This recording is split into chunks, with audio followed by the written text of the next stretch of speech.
to take 1 minute to let folks join. I know the last session was running a little bit over. And just while we're waiting, we'll do quick housekeeping.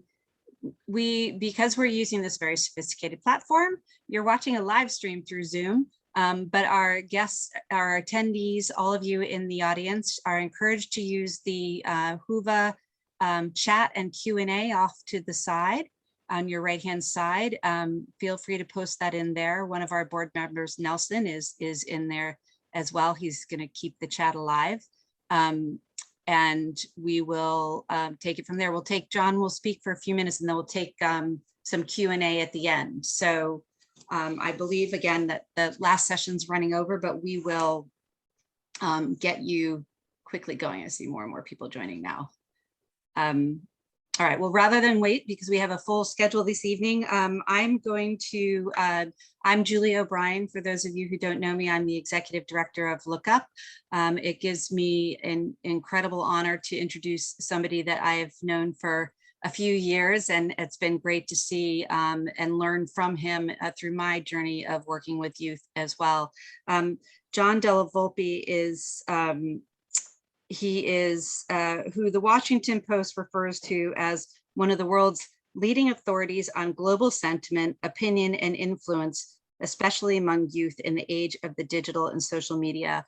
John is the director of polling at Harvard Kennedy School of Government's Institute of Politics. He's the CEO of Social Sphere. He's also the author of a brand new book called Fight: How Gen Z is Channeling Their Fear and Passion to Save America. And he's done some amazing research recently and through his deep dive into his book. And it's a pleasure to introduce you over to John. John's gonna walk us through a few, about 15 minutes, and then we'll take some questions at the end. Okay, so please, again, keep your chat into the Whova chat, and we will see you on the other side. Thanks, John, over to you. Thanks, Julie, and good to be with everyone this evening, this morning, or this afternoon. As Julie said, my name is John Della Volpe, and what I want to do to start is to put this issue and this challenge and your generation into some context. And I want to start with some of the words and phrases that Gen Z uses mostly in this country, but not exclusively, to paint the picture of the America that raised them. You can see on the screen: terrifying, declining, fake, closed-minded, aggressive, dystopic, off the rails, a bloody mess.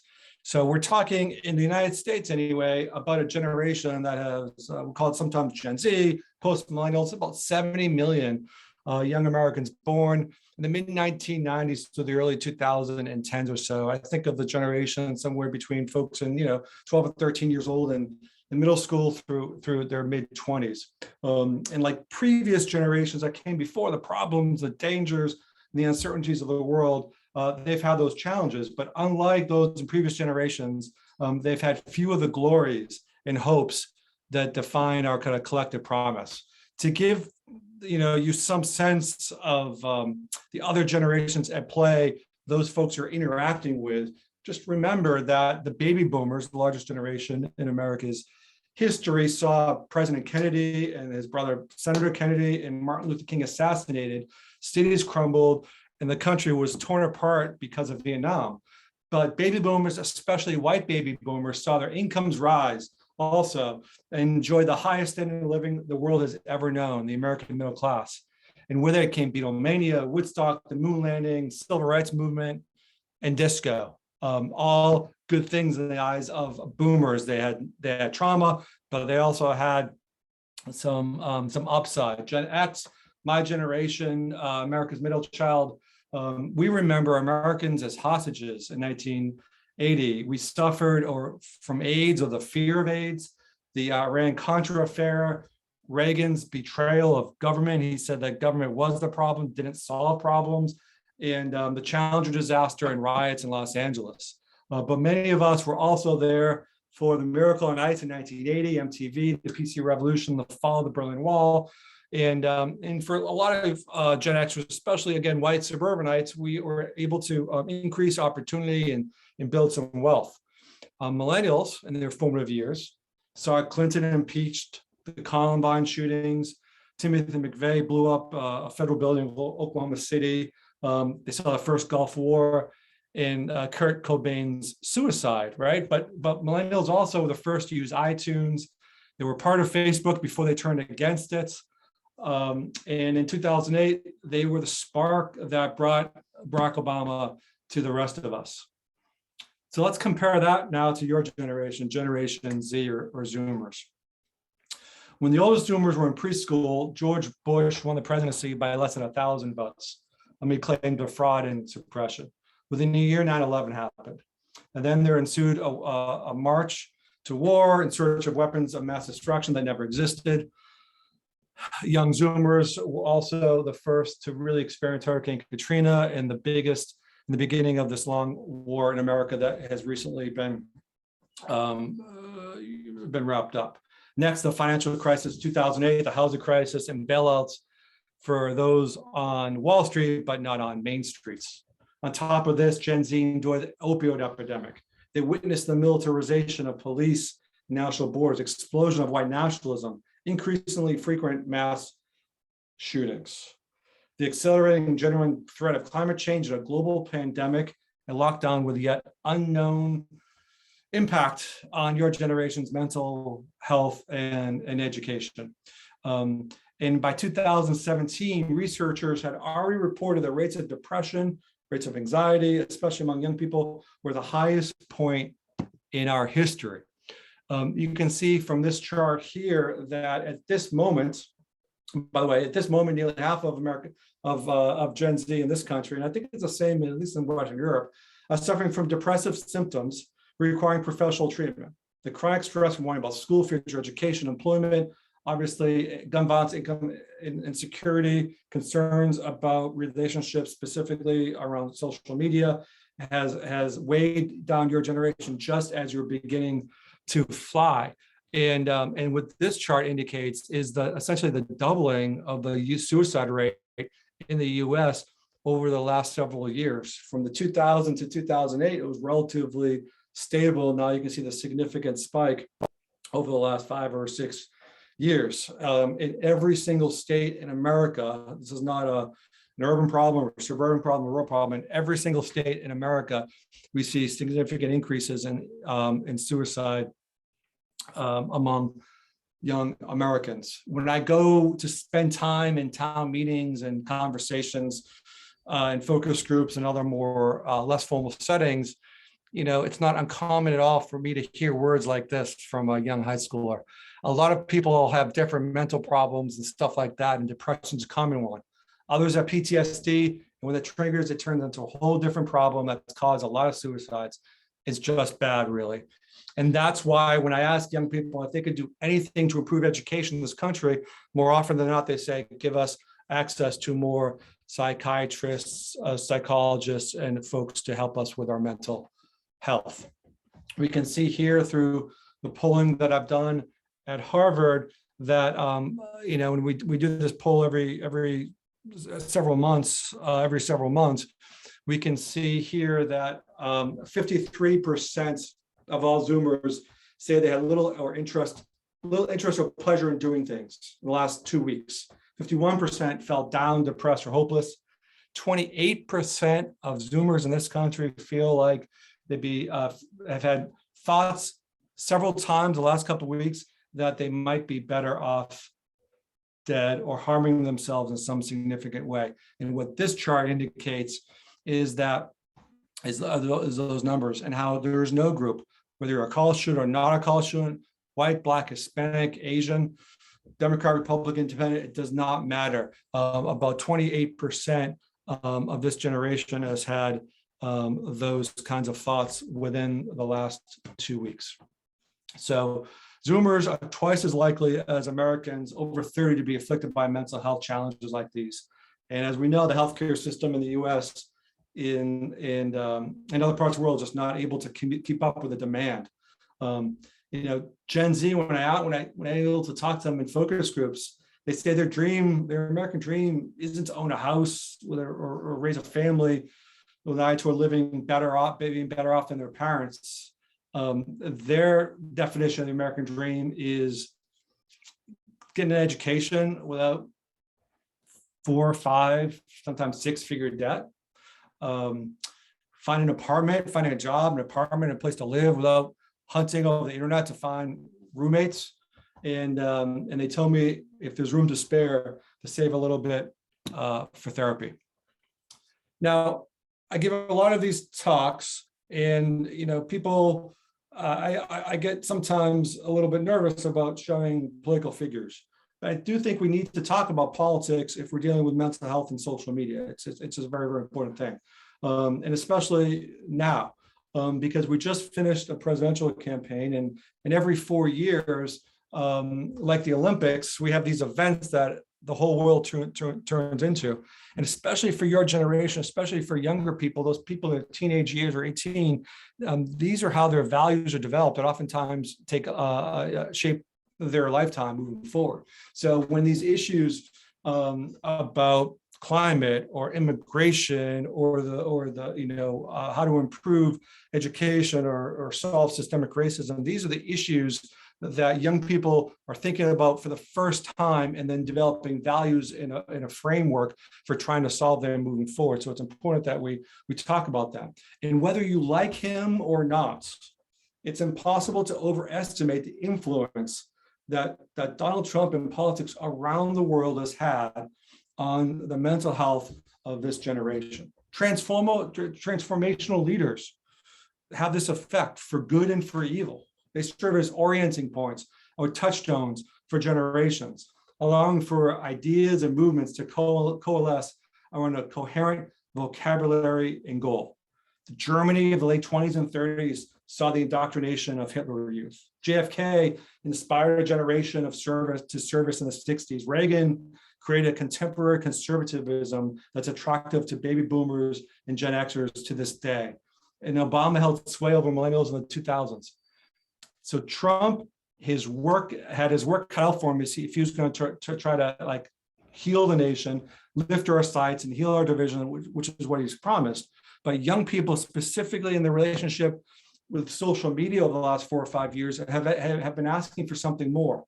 Just a few weeks after he was inaugurated, we conducted a Harvard survey. We presented it in the White House, and we said to young people, what would you say to the president if you could speak with him? And they said, be compassionate to people, right? Ease racial tensions and religious tensions, because if not, something bad or something terrible is going to happen. And we need to move forward to be one as a country. So these are the messages that your generation has been trying to convey to folks like myself. But the stress and anxiety caused by the incoming news and the chaos through social media, through your cell phones and your smartphones, there's been plenty of evidence that suggests it's having a detrimental impact, not just on your mental health, but on your physiological health as well. And there's a growing body of research that's tracked the detrimental impacts of this political stress on broad segments of the population, specifically young voters, young adults, but also women and other vulnerable communities. For example, racial minorities and LGBTQ communities. And there's a word or two for me when people ask me how I think about or describe Gen Z. I think about fear, and it's a big part of the book. And I ask in every focus group what unites us as Americans, and I hear fear unites us. I say fear of what? They say everything: fear of death, fear of our rights being infringed upon, fear of the future for our kids, fear for our family, and fear for our health.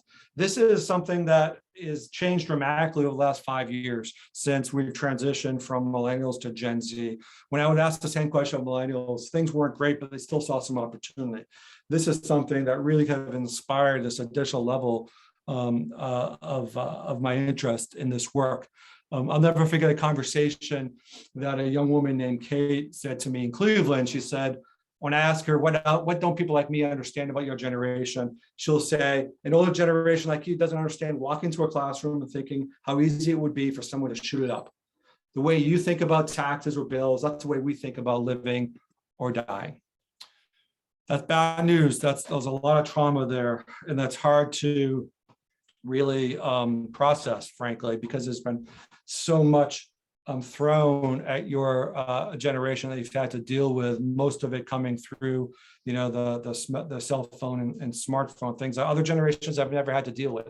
But I think the good news is that rather than turning away from the fear, what you're choosing to do is to kind of own it, organize it, and then turn out to try to change things through traditional political institutions. Your generation has done something that no other generation in the history of our country has done. More than half of you voted in the presidential election, helped with a key building block for the win for Biden, and before that, the Democrats in 2018. And that's something we have not seen in any other previous generation. But now there's another challenge, right? Now we see evidence over the last couple of weeks from Frances Haugen about the fact that insiders within Facebook knew the damage that their products were having on the social development of young people around the world. Of course, it was obvious to all of you. It's obvious to most people who were curious and had a phone, right? And there are charts. These are the charts that Julie mentioned earlier that we just released we released earlier this week from a poll we conducted over the weekend. To me, what this says is that there are tens of millions of Americans and even more young people around the world who are essentially raising their hand and asking for help. 42% of Gen Z in the United States say they're addicted to Facebook. They can't stop if they even tried. For the same number say the same thing about social media. About a third say the same about Instagram. A majority believe life was better before social media. 2/3 of our country feel that way. And by the way, this poll was taken among the folks who are using the platforms most regularly. You can see, kind of like any other kind of drug, we can see the kind of the way it makes people feel after they've checked social media, Facebook and Instagram. I hear depressed, angry, alone, anxious, missing out. 38 to 43% of your generation feels that way after checking Facebook. The numbers are essentially the same after Instagram. I asked them if they've been fulfilled or informed. Yeah, some of them have, but majority haven't. And again, they want to think about what life was like beforehand. We asked them what they want to do about it, and we can see that two-thirds believe we should have more government regulation. And 80% believe that there should be some penalty, whether it's civil, criminal, or more government regulation on those folks who knew what was happening but refused to stop it. So listen, as I wrap, I think I'm as optimistic about the future as anyone, based in large part from the research that I've done over the last couple of decades, talking to folks like yourselves. I'm confident that your values will translate to a much healthier society. In the book, I focus on 5 things that have shaped your generation. Occupy, Bernie, income inequality is 1, Parkland's 2, George Floyd's 3, climate strike from Greta is 4, and of course, Trump. But now you guys need to deal with the 6th challenge, I think. And you need to deal with surveillance capitalism and all our means. You have our attention. You've got the attention of lawmakers in this country and around the world.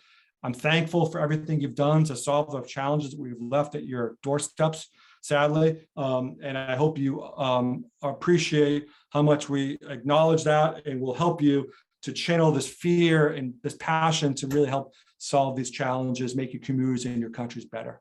So I really appreciate the opportunity to speak with you tonight. And hopefully we've got time for a couple of questions. Hey, John, that was awesome. And it's a good, I've already ordered your book. I'm waiting for it to arrive in my local independent bookstore, the Concord Bookshop in Concord, Massachusetts. And I encourage everybody to, because that was just such a great teaser for what we can learn, not just even about this topic, but all of your great knowledge of getting to know and tracking millennials and Gen Z. You're such a great, you're like a parent of millions of children with an objective view. But we have time. We want time for one or two questions. I think we have to, because we have another session right after this. But I actually think that, because you are a parent too, how can Gen Z individuals understand their parents' fear and passion as millennials maturing in a digital age? So that's an interesting question, because millennials are parents now too. So, but anyway, so it's a great question about understanding the parents' fear and passion. Any thoughts on that? Yeah, and that's something I've been talking a lot about now, because these millennial parents have fears for all the issues around COVID and going back to school et cetera. I just think that, I don't know, what we find is when I conduct groups, like when I put people together on Zoom, we often find that they're not having these conversations locally in their communities because we haven't had those social interactions, but they feel so much better when they can connect with other people in the same, kind of in the same mindset. So I'm not a psychologist or a therapist, but as much conversation that we can have, I think, kind of to normalize these fears, the better, right? You have half of young people and nearly as many of their parents dealing with these issues. But I also think that people tell me that having something positive to do to help fight it is also something. So I'm sure there are plenty of organizations in addition to yours where you could use some help to help kind of channel some of this anxiety that you have into trying to do something good. And I love this question. This has to be our last question, unfortunately, from Kathy Holmes, who is one of our board members, recent board members. She actually does work with multi-generational conversation, but it's a great question of what can older folks do to help? What is our role in helping Gen Z through this issue? I think and helping them succeed in their fight, I mean, yeah, well, a couple of things. I think the most important thing is to talk to other boomers and Gen Xers, right? Because too many people kind of forgot how challenging it is to be a teenager, right? Life was completely different. You could work one summer job and pay for college, without incurring debt if you're a baby boomer. Those opportunities do not exist. It's just different, right? So the more education we can do with other parents to kind of set the expectations of what this generation is dealing with and what makes them happy. They've got relatively modest economic goals. The most important thing they look for in their kind of career is a harmony or balance, right? So they're very wise at this young age, but I think we need to do much more education among parents and other folks who are working with Gen Z to help give them some voice. John, on behalf of the entire LookUp community, I thank you very much for joining us. And you guys can watch Morning Joe, and John's a frequent contributor to them and is actually right now on quite a bit talking about this topic with them and helping to educate their viewers, and get his book, buy his book, borrow his book if you can't afford to buy a book, or go to the library. Was giving some away on Hoover. Yeah. Oh yeah, okay. To go to his booth, go into our exhibitors and check out John's booth and sign up to do it. And I know somebody had asked a question about libraries and how can we use public spaces to continue this conversation and help. That was another question in here, but I'm afraid we do have to wrap it up to let the next group into the room. Senator Markey is going to make a few comments, and then we're going to have a focus group facilitated by our friends at Accountable Tech with young Gen Zers. They're going to play some clips from the Facebook hearings and get Gen Z responses, and it's going to be a great night. And then wrapping up our evening will be our amazing youth team from Live More Screen Less in Minnesota, who did an incredible job getting a bill passed in Minnesota for around this, and these are youth activists. So they're going to share a little bit about what they're doing as well. So stay with us, please, for a few more hours tonight, folks. We've got or morning for those of you in Australia. We talked to somebody this morning in their time. So I hope you're still with us. We've got a lot more. John, huge thanks to you, and I'll go swing something and put it in your mailbox tomorrow, or maybe Monday after the summit's over. Awesome. Thanks, guys. Take care, guys. All right. Thank you. All right. Bye, guys. Thank you. Take care.